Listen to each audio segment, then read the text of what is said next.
దేశంలో అగ్గిపెట్టెల నుంచి రేలిపెట్టెల దాకా అవినీతి ఇలా నడుస్తూ ఉంటే బతుకురేలు బండి ఏ పట్టాల మీద నడవాలి సార్? రిక్షా వానికి భయం పోలీస్ అంటే, పగటిపూట రైట్ లేదని కేసు పెడతాడేమో.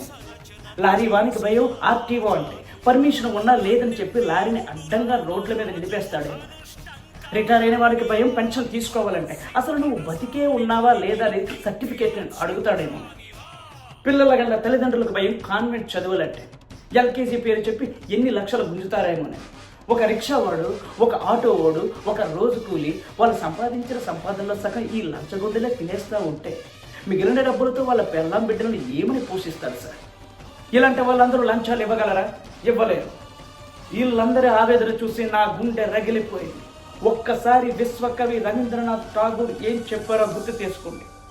ఎక్కడైతే మన మనసు నిర్భయంగా ఉంటుందో, ఎక్కడైతే మనిషి స్వేచ్ఛగా తలెత్తుకుని తిరగగలుగుతాడో, ఎక్కడైతే ఈ ప్రపంచం ముక్కల ముక్కలై మగ్గిపోదో, ఎక్కడైతే మన చదువు మేధస్సు మూఢనమ్మకాల్లో ఇంకిపోదో, ఎక్కడైతే ఒక మనిషి ఎదుటి మనిషిని దోచుకోడో, అక్కడ ఆ స్వేచ్ఛా స్వర్గంలోకి భగవంతుడా నా ఈ దేశాన్ని మేలుకొలుపు అంటూ ఆయన గీతాంజలి రచించారు.